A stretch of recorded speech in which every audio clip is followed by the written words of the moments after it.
ರವೀಂದ್ರ ಮತ್ತೊಮ್ಮೆ ಸ್ವಾಗತ. ನಾವು ಚರ್ಚೆನ ಮುಂದುವರಿಸೋಣ. ಈಗಾಗಲೇ ಕಾಂಗ್ರೆಸ್ ಒಂದು ನಿಲುವನ್ನು ತೆಗೆದುಕೊಂಡಿರುವಂಥದ್ದು, ನಾವು ರಾಮ ಮಂದಿರದ ಈ ಒಂದು ಕಾರ್ಯಕ್ರಮದಲ್ಲಿ ಭಾಗಿಯಾಗುವುದಿಲ್ಲ, ರಾಮ ಜನ್ಮಭೂಮಿಯ ಆ ಕಾರ್ಯಕ್ರಮಕ್ಕಾಗಿ ನಾವು ಅಯೋಧ್ಯೆಗೆ ಹೋಗುವುದಿಲ್ಲ ಅನ್ನುವಂಥ ಮಾತನ್ನು ಒಂದು ಕಡೆಯಲ್ಲಿ ಹೇಳ್ತಾರೆ. ಮತ್ತೊಂದು ಕಡೆಯಲ್ಲಿ CM ಸಿದ್ದರಾಮಯ್ಯನವರು ಶಂಕರ ಪೀಠಗಳ ವಿಚಾರವನ್ನು ಕೂಡ ಪ್ರಸ್ತಾಪಿಸಿ, ನೋಡಿ ಅವರು ಕೂಡ ಹೀಗೆಲ್ಲ ಹೇಳ್ತಾ ಇದ್ದಾರೆ ಅನ್ನುವಂಥ ಮಾತುಗಳನ್ನೆಲ್ಲ ಉಲ್ಲೇಖ ಮಾಡಿಕೊಂಡಿದ್ದಾರೆ, ಅವರ ಪೋಸ್ಟ್ಗಳಲ್ಲಿ ಇವುಗಳನ್ನು ಹಾಕಿದ್ದಾರೆ. ಆದರೆ ಮತ್ತೊಂದು ಕಡೆ ಸರ್ಕಾರನೇ, ರಾಜ್ಯ ಸರ್ಕಾರನೇ ರಾಮ ಮಂದಿರದಲ್ಲಿ ರಾಮಲಲ್ಲಾನ ಪ್ರಾಣ ಪ್ರತಿಷ್ಠಾಪನೆಯ ಆ ಶುಭ ಗಳಿಗೆಯಲ್ಲೇ ರಾಜ್ಯದ ಎಲ್ಲ ಮುಜರಾಯಿ ದೇವಸ್ಥಾನಗಳಲ್ಲೂ ಕೂಡ ವಿಶೇಷ ಪೂಜೆಯ ಸುತ್ತೋಲೆಯನ್ನು ಮುಜರಾಯಿ ಇಲಾಖೆಯ ಕಡೆಯಿಂದ ಸಚಿವ ರಾಮಲಿಂಗಾರೆಡ್ಡಿಯವರು ಹೊರಡಿಸಿದ್ದಾರೆ. ಈ ಮೂಲಕ ರಾಜ್ಯದಲ್ಲೂ ಕೂಡ ರಾಮ ಜನ್ಮಭೂಮಿಯಲ್ಲಿ ಆಗುವ ಕಾರ್ಯಕ್ರಮವನ್ನು ಹಬ್ಬದ ರೀತಿಯಲ್ಲಿ ನಮ್ಮ ದೇಗುಲಗಳಲ್ಲಿ ಶ್ರದ್ಧಾಭಕ್ತಿಯಿಂದ ಆಚರಿಸಬೇಕು ಅನ್ನುವಂಥದ್ದು ಸರ್ಕಾರ ಮತ್ತೊಂದು ಕಡೆ ನಿಲುವನ್ನು ತಾಳಿರುವಂಥದ್ದು ಕಾಣ್ತದೆ. ಹೈಕಮಾಂಡ್ನ ನಿರ್ಧಾರದ ಕಾರಣಕ್ಕಾಗಿ ಈಗ ಯಾರೂ ಕೂಡ ಹೈಕಮಾಂಡ್ ವಿಚಾರಗಳನ್ನು ಮೀರಿ ಮಾತನಾಡಬಾರ್ದು ಅನ್ನೋಂಥ ರೀತಿಯಲ್ಲಿ ಕಾಂಗ್ರೆಸ್ನ ನಾಯಕರು ರಿಯಾಕ್ಷನ್ ಮಾಡ್ತಾರೆ ಅಂತ ಕೂಡ ಗೊತ್ತಾಗ್ತಾ ಇದೆ. ಇಲ್ಲಿ ಶಿವಶಂಕರ್ ಅವರೇ, ತಮ್ಮ ಪ್ರಕಾರ ಕಾಂಗ್ರೆಸ್ ಈ ನಿರ್ಧಾರ ಕೈಗೊಂಡಿರುವಂಥದ್ದು ರಾಜಕೀಯವಾಗಿ ಎಷ್ಟರ ಮಟ್ಟಿಗೆ ಇದು ಸಮರ್ಥನೀಯವಾಗಿರುವಂಥದ್ದು? ಅಂದರೆ ಎಲ್ಲೋ ಒಂದು ಕಡೆಯಲ್ಲಿ ಕಾಂಗ್ರೆಸ್, ಹೌದು, ಕಾಂಗ್ರೆಸ್ಗೆ ಹಿಂದಿನಿಂದಲೂ ಕೂಡ ಇದರಲ್ಲಿ ಒಂದು ನಿಲುವು ಇತ್ತು, ರಾಮ ಮಂದಿರ ವಿಚಾರದಲ್ಲಿ ಒಂದು ನಿಲುವು ಇತ್ತು, ಬಾಬ್ರಿ ಮಸೀದಿ ವಿಚಾರದಲ್ಲಿ ಒಂದು ನಿಲುವಿತ್ತು. ಬಹುಶಃ ಅದರ ಮುಂದುವರಿದ ಭಾಗವಾಗಿ ನಾವು ಆ ನಿಲುವಿಗೆ ಬದ್ಧವಾಗಿದ್ದೀವಿ ಅನ್ನೋದನ್ನು ತೋರಿಸುವಂಥದ್ದಷ್ಟೇ ಪ್ರಯತ್ನನ, ಅಥವಾ ಇವತ್ತಿನ ಏನು ಬಹುಸಂಖ್ಯಾತರು ಒಂದು ರೀತಿಯಂತಹ ಬೇಡಿಕೆ ರೀತಿಯಲ್ಲಿ ಅಥವಾ ಒಂದು ಉತ್ಸವದ ರೀತಿಯಲ್ಲಿ ಆಚರಿಸ್ತಾ ಇರುವ ಸಂದರ್ಭದಲ್ಲಿ ಅದರಲ್ಲಿ ನಾವು ಭಾಗ್ಯ ಆದರೆ ತಪ್ಪೇನಿಲ್ಲ, ಭಾಗ್ಯ ಆಗಬಹುದು ಅನ್ನುವಂತಹ ನಿಟ್ಟಲ್ಲಿ ಯೋಚನೆ ಮಾಡದೇ ಇರೋದಕ್ಕೆ ಏನು ಕಾರಣ ಇರಬಹುದು ಕಾಂಗ್ರೆಸ್ನವರು ಅಂತ? ಹರಿಪ್ರಸಾದ್, ಈಗ ನೋಡಿ, ಯಾವುದೇ ಒಂದು ಪಕ್ಷ ತನ್ನ ಚುನಾವಣಾ ನೀತಿಯನ್ನ ಅಥವಾ ಒಂದು ಸ್ಟ್ರಾಟಜಿಯನ್ನ ರೂಪಿಸ್ಕೊಳ್ಳೋದಕ್ಕೆ ಅದಕ್ಕೆ ಹಕ್ಕಿದೆ, ಸ್ವಾತಂತ್ರ್ಯ ಇದೆ. ಹೌದು. ಆದ್ರೆ ಈ ಒಂದು ಚುನಾವಣೆಯ ಲಾಭಕ್ಕೋಸ್ಕರ ಕೆಲವೊಂದು ಭಾವನಾತ್ಮಕವಾದಂತ ವಿಚಾರಗಳು, ಅದರಲ್ಲೂ ಕೂಡ ಧರ್ಮ, ಭಾಷೆ, ಪ್ರಾದೇಶಿಕತೆ, ಇದನ್ನ ಬಳಸಬಾರ್ದು ಅನ್ನೋದು ಒಂದು ಏನದು ಒಂದು ನೀತಿ, ಅಂದ್ರೆ ಒಂದು ರೀತಿಯಲ್ಲಿ ನೈತಿಕವಾದಂತಹ ಒಂದು ವಿಚಾರ, ಅಂದ್ರೆ ಎಥಿಕಲ್ ಪಾಲಿಟಿಕ್ಸ್ ಅಂತ. ಇದನ್ನ ನಾವು ಸಾಕಷ್ಟು ಸಾರಿ ಇದನ್ನ ಮಾತಾಡಿದೀವಿ. ಆದ್ರೆ ಇಲ್ಲಿ ಎರಡೂ ಕೂಡ ಬಿಜೆಪಿ ಮತ್ತೆ ಕಾಂಗ್ರೆಸ್ ಎರಡನ್ನೂ ಅದನ್ನೇ ಮಾಡ್ತಾ ಇವೆ. ಅಂದ್ರೆ ಅದೇ ಯಾವ್ದನ್ನ ಮಾಡಬಾರ್ದು ಅದೇ ಕೆಲಸವನ್ನ ಮಾಡ್ತಾ ಇರೋದು ನಿಚ್ಚಳವಾಗಿ ಕಾಣಿಸುತ್ತೆ. ಹಾಗಾಗಿ ಇವರಿಬ್ರು ಕೂಡ ಅಂದ್ರೆ ಒಂದು ರೀತಿಯಲ್ಲಿ they have to take the blame.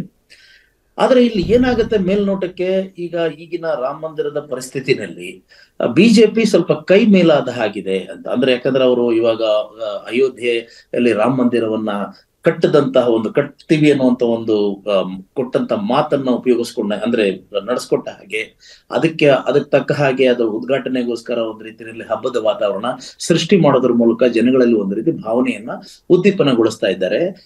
ಅಂತ ಸಂದರ್ಭದಲ್ಲಿ ಕಾಂಗ್ರೆಸ್ ಏನ್ ಮಾಡ್ಬೇಕು ಅನ್ನುವಂತ ಒಂದು ಪರಿಸ್ಥಿತಿ ಬಂದಾಗ ಕಾಂಗ್ರೆಸ್ ಗೊಂದಲಮಯವಾಗಿದೆ. ಈಗ ಫಾರ್ ಎಕ್ಸಾಂಪಲ್ ಹೈಕಮಾಂಡ್ ಅವರು, ಸೋನಿಯಾ ಗಾಂಧಿ ಅವರು, ಖರ್ಗೆ ಅವರು ನಾವು ಹೋಗೋದಿಲ್ಲ, ಆಹ್ವಾನ ಕೊಟ್ಟರು ಕೂಡ ನಾವು ಹೋಗೋದಿಲ್ಲ ಅಂತ ಹೇಳೋದು ಒಂದ್ ಕಡೆ. ಇನ್ನೊಂದು ಕಡೆ ಇದಕ್ಕೆ ನೀವು ಹೇಳಿದ ಹಾಗೆ ರಾಜ್ಯ ಸರ್ಕಾರ ಅದೇ ಸಮಯದಲ್ಲಿ ಅದರ ಪ್ರಾಣ ಪ್ರತಿಷ್ಠಾಪನೆ, ರಾಮಲಲ್ಲಾನ ಪ್ರಾಣ ಪ್ರತಿಷ್ಠಾಪನೆ ಮಾಡುವಂತ ಸಂದರ್ಭದಲ್ಲಿ ಇಲ್ಲಿ ರಾಜ್ಯದ ಎಲ್ಲಾ ಮುಜರಾಯಿ ದೇವಸ್ಥಾನಗಳಲ್ಲಿ ಮಹಾಮಂಗಳಾರತಿ ಮಾಡ್ಬೇಕು ಅನ್ನುವಂಥದ್ದು, ಇದು ಮೇಲ್ನೋಟಿಗೆ ಗೊಂದಲಮಯವಾಗಿ ಕಾಣಿಸುತ್ತೆ. ಅಂದ್ರೆ ಕಾಂಗ್ರೆಸ್ ಬಿಜೆಪಿಯ ಟ್ರಾಪ್ ಬೀಳ್ತಾ ಅಂದ್ರೆ ಎಸ್ ಅಂತ ಹೇಳ್ಬೇಕಾಗತ್ತೆ. ಆದರೆ ಈ ತರದ ವಿಶ್ಲೇಷಣೆ ಕೂಡ ಸೂಕ್ತ ಅಲ್ಲ ಇಂಥ ಸಂದರ್ಭದಲ್ಲಿ. ಯಾಕಂದ್ರೆ ನೋಡ್ರಿ, ಬಿಜೆಪಿ ಕೈ ಮೇಲಾಯ್ತು, ಕಾಂಗ್ರೆಸ್ ಕೈ ಅಂದ್ರೆ ಟ್ರಾಪ್ ಬೀಳ್ತು ಅಂತ. ಅಂದ್ರೆ ನಾವು ಇಬ್ಬರನ್ನು ಖಂಡಿಸ್ಬೇಕು. ಹೇಗೆ ಖಂಡಿಸ್ಬೇಕು ಅಥವಾ ಹೇಳ್ಬೇಕು ಅವ್ರಿಗೆ, ನೋಡ್ರಿ ಇದನ್ನ ನೀವು ಧರ್ಮವನ್ನ ರಾಜಕೀಯಕ್ಕೆ ಉಪಯೋಗಿಸ್ಬೇಡಿ, ಅಂದ್ರೆ ಈ ಧರ್ಮ ಅಥವಾ ಕೋಮು ಭಾವನೆಗಳನ್ನು ಉಪಯೋಗಿಸ್ಬೇಡ. ಅದ್ರ ಬದಲು ಬಿಜೆಪಿ ಆಗ್ಲಿ ಕಾಂಗ್ರೆಸ್ ಆಗ್ಲಿ fight on your realistic electoral issues like development. ನೀವೇ ಕರ್ನಾಟಕವನ್ನ ಅಥವಾ ಭಾರತವನ್ನ ಹೇಗೆ ಇದು ಅಭಿವೃದ್ಧಿ ಪಡಿಸ್ತೀರಾ ಅನ್ನುವಂತ ಒಂದು ಅಜೆಂಡಾ ಕೊಡಿ. ಅವರು ಒಂದು ಅಜೆಂಡಾ ಕೊಡ್ಲಿ, ನೀವು ಒಂದು ಅಜೆಂಡಾ ಕೊಡಿ, ಅದ್ರ ಮೇಲೆ ಫೈಟ್ ಮಾಡಿ. ಅದು ಬಿಟ್ಟು ರಾಮ ರಹೀಮ ಇವ್ರು ಹೇಳ್ತಾರೆ ಒಂದ್ ಕಡೆ, ಒಂದ್ಸರಿ ಹೇಳ್ತಾರೆ. ಕಾಂಗ್ರೆಸ್ ಅವರಂತೂ ನಿಜವಾಗ್ಲೂ ಗೊಂದಲದಲ್ಲಿದ್ದಂಗಿದೆ. ಒಂದ್ಸತಿ ಅವ್ರು ಏನ್ ಮಾಡ್ತಾರೆ, ಇದನ್ನ ವಿರೋಧಿಸ್ತಾರೆ. ಇದೇನಂತಂದ್ರೆ ಇದು ಕೋಮು ಭಾವನೆ, ಇದು RSS, ಇದು ಹಾಗಾಗಿ ಅಯೋಧ್ಯೆ, ಆಮೇಲೆ ಆ ತರದ್ದೆಲ್ಲ ವಿರೋಧ. ಇನ್ನೊಂದ್ ಕಡೆ ನಾವು ಹಿಂದೂಗಳಲ್ವಾ, ನಾವು ರಾಮನ್ ಭಕ್ತರಲ್ವಾ, ನನ್ನ ಹೆಸರಿನಲ್ಲೂ ರಾಮ ಇಲ್ವಾ ಅಂತ ಸಿದ್ದರಾಮಯ್ಯ ಅವರು ಹೇಳೋದು. ಇದು ಏನ್ ಕಾಣಿಸುತ್ತೆ ಅಂದ್ರೆ ಕಾಂಗ್ರೆಸ್ನವರು ಗೊಂದಲದಲ್ಲಿ ಯಾಕೆ ಬಿದ್ದಿದ್ದಾರೆ ಅಂದ್ರೆ ಅವ್ರಿಗೆ ದೇ ಲ್ಯಾಕ್ ಇಂಟಿಗ್ರಿಟಿ. ಅಂದ್ರೆ ಒಂದು ರಾಜಕೀಯವಾಗಿ ಏನ್ ಮಾಡ್ಬೇಕು ಅನ್ನುವಂತ ಒಂದು ಪ್ರಾಮಾಣಿಕವಾದಂತ ಒಂದು ಅಜೆಂಡಾ ಹಾಕೊಳ್ಳದೆ ಈ ರೀತಿ ಒಂದ್ಸತಿ ಅವರು ಸಾಫ್ಟ್ ಹಿಂದುತ್ವ ಪ್ರದರ್ಶನ ಮಾಡ್ತಾರೆ, ಇನ್ನೊಂದ್ಸತಿ ಏಕ್ದಮ್ ಸೆಕ್ಯುಲರ್ ಗಳಾಗ್ಬಿಡ್ತಾರೆ. ಆ ಸೆಕ್ಯುಲರ್ ಕ್ರೆಡೆನ್ಶಿಯಲ್ಸ್ ಅನ್ನ ತೋರಿಸೋ ಬರದಲ್ಲಿ ಬಿಜೆಪಿ ಅವರಿಂದ ಒಂದು ಟೀಕೆಯನ್ನ ಅಟ್ರಾಕ್ಟ್ ಮಾಡ್ತಾರೆ. ಏನಂದ್ರೆ ನೀವು ಮುಸ್ಲಿಮರನ್ನ ತುಷ್ಟೀಕರಣ ಮಾಡ್ತಾ ಇದ್ದೀರಾ ಅಂತ. ಈ ತರದ್ದು ಒಂದು ಗೊಂದಲದಿಂದ ಮೋಸ್ಟ್ ಪ್ರಾಬಬ್ಲಿ ಈ ಲೋಕಸಭಾ ಎಲೆಕ್ಷನ್ಸ್ ಅಲ್ಲಿ ಕಾಂಗ್ರೆಸ್ಗೆ ಯಾವುದೇ ಲಾಭ ಆಗೋದು ಅದ್ರ ಮೇಲ್ನೋಟಕ್ಕೆ ಸಾಧ್ಯ ಇಲ್ಲ. ಶಿವಶಂಕರ್ ಅವರ ಬಗ್ಗೆ ಮಾತಾಡ್ತೀನಿ. ನನ್ನ ಜೊತೆಗೆ ರವಿಕುಮಾರ್ ಅವರು ಕೂಡ ಜಾಯ್ನ್ ಆಗಿದ್ದಾರೆ. ರವಿಕುಮಾರ್ ಅವ್ರ ಜೊತೆಗೆ ನಾನು ಮಾತನಾಡ್ತೀನಿ ಈ ವಿಚಾರದಲ್ಲಿ. ಕನ್ನಡಿಗರ ನೆಚ್ಚಿನ ನ್ಯೂಸ್ 18 ಕನ್ನಡ ಈಗ ವಾಟ್ಸ್ಆಪ್ ನಲ್ಲೂ ಲಭ್ಯ.